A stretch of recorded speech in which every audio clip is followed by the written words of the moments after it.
And good evening, ladies and gentlemen. Welcome to All Sports Western New York. Your old buddy Bob Kuczynski. And it's summertime, so we're in the casual All Sports WNY official gear. Great show lined up for you tonight. First, we'll be talking to Nick Mendola about the World Cup and also his own soccer team, FC Buffalo. And Duke McGuire from the Buffalo Bisons will be in studio after Nick. We'll be talking Bison baseball. And then a little later on in the show, we'll be taking a look at highlights from the Dominator, Dominik Hasek, who just got voted into the Hockey Hall of Fame. But first, tonight on the agenda, we have with us for the very first time Nick Mendola. Nick, this is the first time we had a chance to meet. And, you know, as I said, you own a soccer team. You got a lot going on for you. We're going to talk about that in a second. But right now, the craze in Buffalo, down at the down by the harbor and down Hurdle, down every sports bar you can imagine, the craze is World Cup soccer. And so obviously you've been following this. USA with a very disappointing tie against Portugal, 2-2, and now they're going to play Germany. So before they even play Germany, we were talking before we started the show.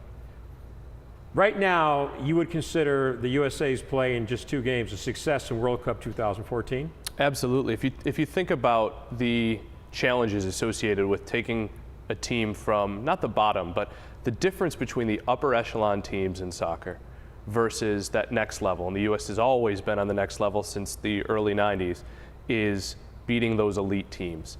Portugal is a fantastic team. They have the best player in the world, and the United States just tied them. And as you know, the best player in the world made a significant move to tie the game late.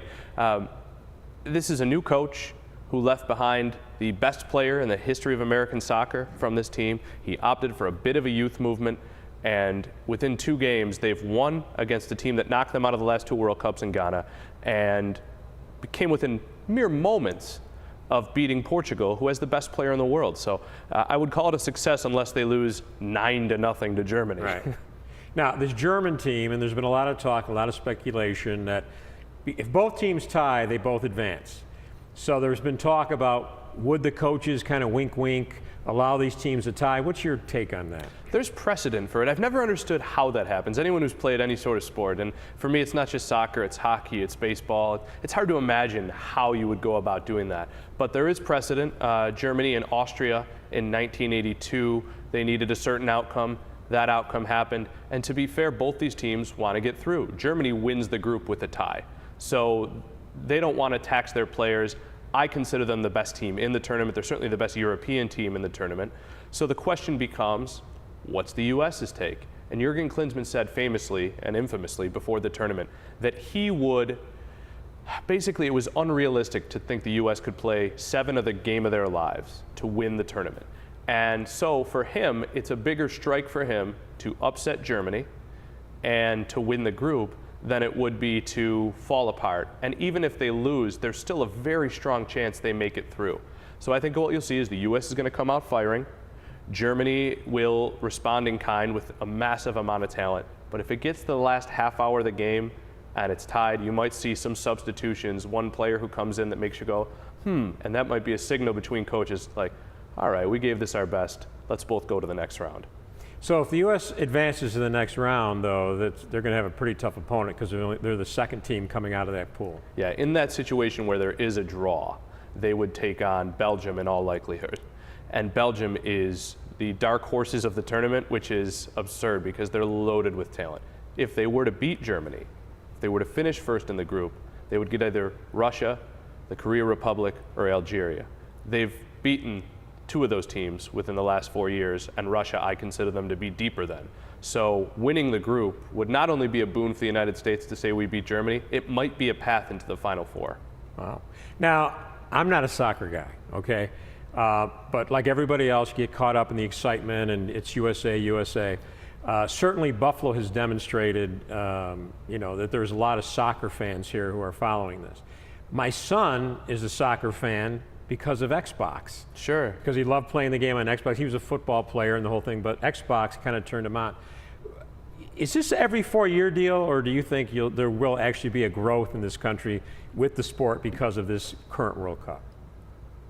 That's a really great question. I believe in the sport because globally it's worked for people, and we have always been an immigrant nation. We continue to be an immigrant nation, and so there are always going to be a significant portion of people who care about the game. Where it's going to be a challenge is, as Americans, we want the best. And right now MLS isn't the best, but we're bringing over some of the best players in the world.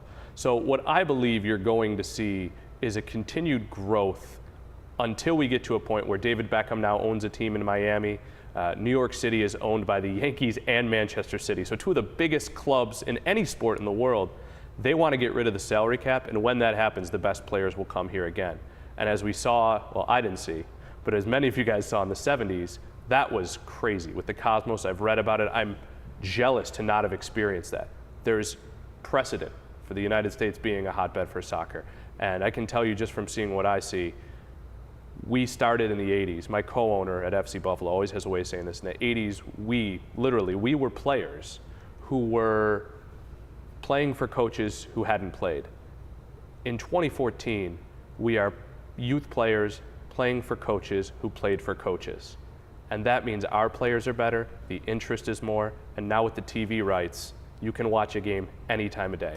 So, okay, so you've inferred that I remember the 70s. I think up on so. that. Because I saw you on TV when I was growing up. Well, I wasn't on TV in the 70s, but I was walking the earth. I remember Pele, though, coming over, and that was a huge deal. The Cosmos. Okay, let's talk, though. We're running out of time, but I want to talk about FC Buffalo, your soccer team. Tell us a little bit about it. Okay, we're the National Premier Soccer League. And essentially, it's like the Cape Cod League for baseball. We are the highest level you can be without signing a professional contract. So we have some of the best players within the ages of 18 to 23, and then we have some players who used to be pro. We put on a great product, 78 teams in our league across the country. Last year we were in the top 20. In a bit of a skid right now, but we're playing for the Rust Belt Derby. We've got great rivals in Cleveland, Detroit, and Pittsburgh, and in my opinion, if you grow up in Buffalo, you're more of a Great Lakes Midwestern person than you are New England and New York, who we always get lumped into sports-wise. So great rivalries, and just thrilled. Great coach in Brendan Murphy and some great players. We're thrilled at where soccer's going. And where do you play the games if people want to go out and watch? This year we play at Canisius College, the Dembski Sports Complex, which is a really good place to see a ball game.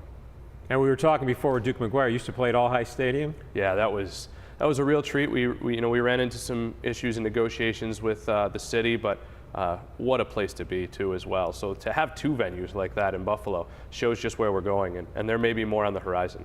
Nick, thanks so much for coming on the show. It was great having you on. It was an honor to meet you and an honor to be here. Thanks, Bob. Nick Mendola. We'll be back. Duke McGuire talking baseball right after this.